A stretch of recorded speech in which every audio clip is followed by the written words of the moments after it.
Graciela, bueno, recorriendo Portala hoy. Sí, la verdad es un lugar que yo vengo habitualmente, pero con acto político creo que la primera vez en tantos años que recorro el país. Pero sí, para mí es un lugar conocido el tal. Bueno, hoy por una circunstancia que todos ya conocemos, ¿no? Muchos dicen, ¿qué necesidad de gastar plata a esta altura de recién prácticamente comienza a funcionar el gobierno? Sí, no solamente gastar plata, que obviamente nos cuesta muchísimo, sino no dejar gobernar. O sea, en definitiva, es cierto que es un recurso constitucional, pero es un recurso, el de referéndum, pero es un recurso excepcional, que en realidad se recurre, valga la redundancia, cuando son cosas muy puntuales, como por ejemplo fue la ley de caducidad. Ahí se justifica un poco, pero acá 135 artículos de una ley que discutimos, que aprobó el Frente Amplio en más del 50%, incluso hay 4 artículos que impugna que los votó. Bueno, esto es una estrategia que yo la conozco de la izquierda, porque vengo de ahí, de utilizar estos mecanismos constitucionales para frenar determinados cambios, ¿no? Que no quieren reconocer que la gente votó en octubre. Y la verdad que le están ocasionando al país muchos problemas. Nosotros no tendríamos que estar en campaña, ya está.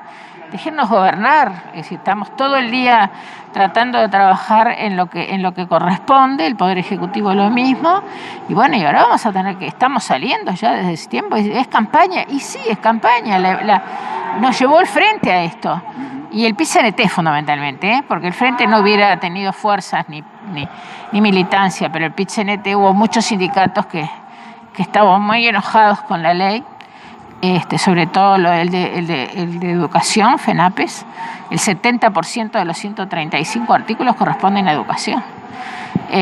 Hicieron mucha fuerza y arrastraron al PIT-CNT y el PIT-CNT al Frente Amplio. Claro, acá también es un juego político, porque por algo son oposición. Claro, pero la oposición es correcta, nosotros fuimos oposición, bueno, yo formé parte del gobierno los primeros 5 años, pero digo, el oficialismo actual fue oposición durante 15 años.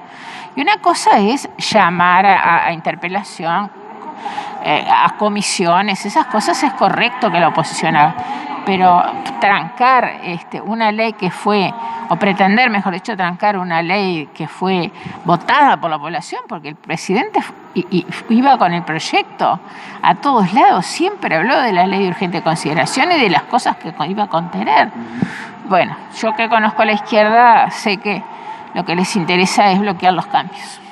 Por ahí se dicen algunos, bueno, pero cuando se levantó la firma había una voz sola. No se salió a defenderla en ese momento. Porque nosotros estábamos trabajando, y trabajando nada menos que en plena pandemia.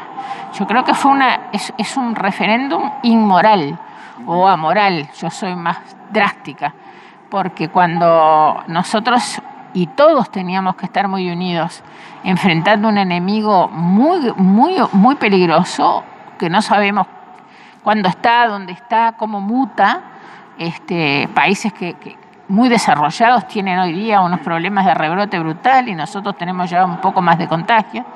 En lugar de colaborar todos juntos por una causa nacional y tratar de sacar el país adelante a pesar de la pandemia, se dedicaron a hacer oposición desde el primer día. Así que yo creo que la gente que es los ciudadanos de a pie, como somos todos los servidores públicos y los ciudadanos, tienen que razonar que es injusto, que no puede ser que se intente bloquear lo que la población decidió, y nosotros decidimos no hacer campaña en contra de la recolección de firmas porque en realidad de verdad no podíamos, y era muy peligroso por los contagios, y además estábamos trabajando. Y es lo que queremos hacer ahora, además, ¿no? Trabajar y solo trabajar para ver si sacamos este país adelante. Usted que estuvo allí, digamos, con integrantes del Frente Amplio, ¿qué le dejó el Frente a usted? Y una gran desilusión, y sobre todo una sensación de traición, porque yo en el 71 voté.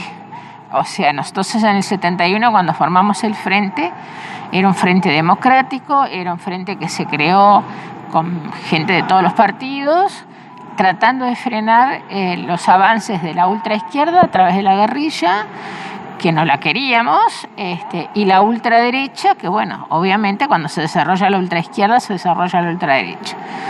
Y bueno, perdimos porque el Frente Amplio fue tomado por los sectores radicales cuando se salió en el 85. Ingresaron a la mesa política, primero con voz pero no voto, después con voz y voto a partir del 89, y yo ahí ya empecé a darme cuenta que el Frente ya no es más. Muchas veces dije, cambien de nombre, uno trata de cambiar de adentro, pero me di cuenta que era imposible y decidí irme en el 2013. Pero el Frente también buscó una estrategia como buscaron los partidos tradicionales ahora, una coalición de sectores para poder ganar, ¿no? Sí, está perfecto. Eso yo no cuestiono eso, la formación de la coalición, para nada. El Frente era una coalición, una verdadera coalición, y además tenía una fuerte corriente de independientes, porque el Frente Amplio nativo, como digo yo, el verdadero, era un Frente Amplio de coordinación y movimiento, como se le llama, de coalición y movimiento.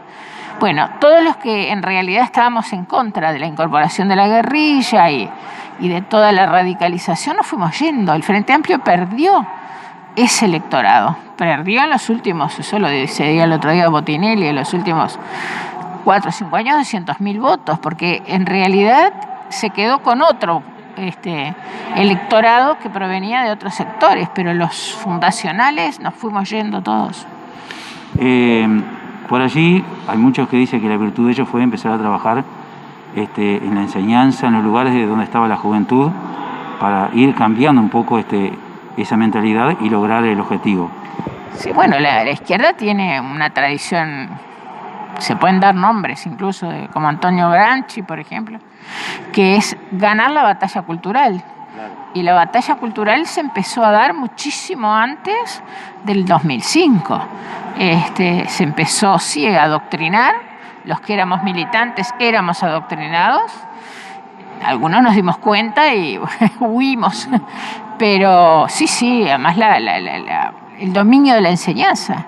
El dominio de la enseñanza significa el dominio de la cabeza de la gente.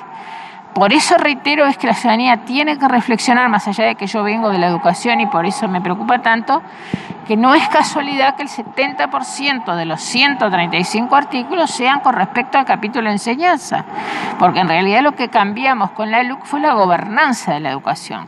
O sea, le dimos más facilidad al CODICEN para que pudiera tomar decisiones, sacamos los consejos que en realidad cada uno hacía lo que quería y sobre todo sacamos los representantes sindicales de los consejos. Ahora sí se mantuvieron, ahora están las elecciones, ya hay campaña, conservaron 2 representantes sociales, que esperamos que sean representantes sociales independientes en el CODICEN, no sindicales, porque los sindicatos no pueden cogobernar. Es muy importante que sean fuertes, que sean defensores de los intereses de los trabajadores, pero no es para gobernar. El sindicato no debe gobernar. En la educación sí la dominaban ellos, por eso es que no se pudieron hacer cambios, por eso los resultados tan desastrosos. Y bueno, por eso están tan enojados, hicieron tanta fuerza, sobre todo FENAPES, para el referendo. Graciela, viendo un poco este primer año de gobierno, ¿cómo lo ve, digamos? ¿Cómo ves a la calle Pou al frente de las situaciones que se le han planteado?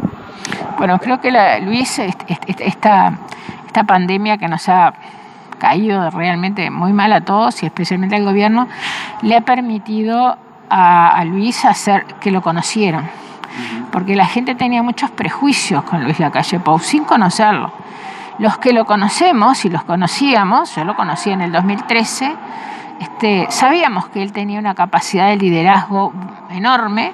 No íbamos a pensar que iba a tener que estar al frente de semejante crisis, pero se comprobó que efectivamente él tiene una capacidad enorme de liderazgo.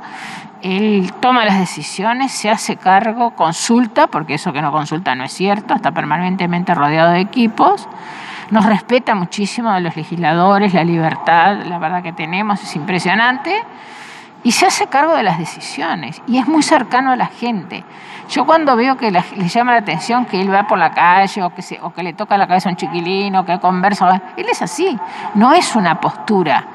Y bueno, la prueba está que tenemos un 84% de aprobación en el gobierno del manejo de la pandemia y el presidente más de 51% de aprobación.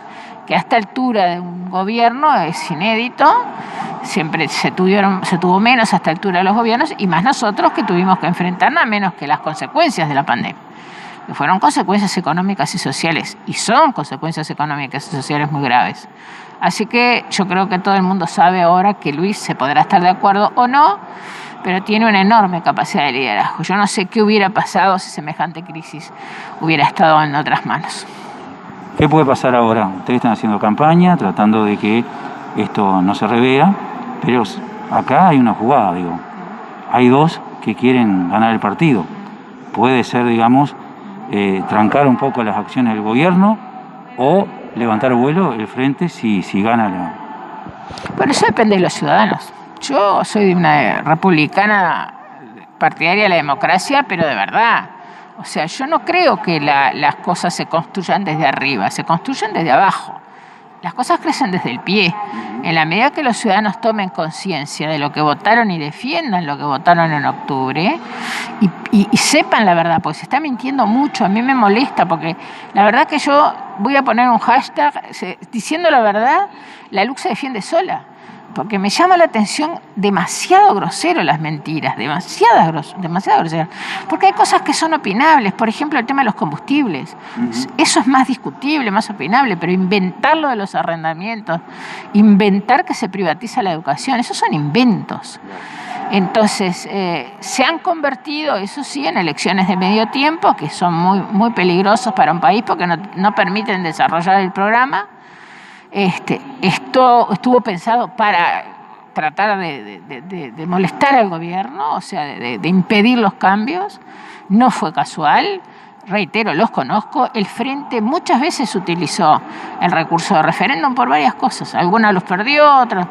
Pero genera sí una mística en la militancia del Frente, que la tienen, porque además tienen mucho dinero, muchísimo dinero, sobre todo el PIT-CNT, una mística de militancia. Pero a mí eso no me preocupa para nada, no me asusta para nada. Yo estoy segura que Luis y el equipo, en el que por supuesto me considero incluida, nosotros no vamos a cambiar lo que prometimos, sea cual sea el resultado, de ninguna manera. Porque, reitero, se ha mentido mucho. Graciela, muchas gracias. Gracias a ustedes.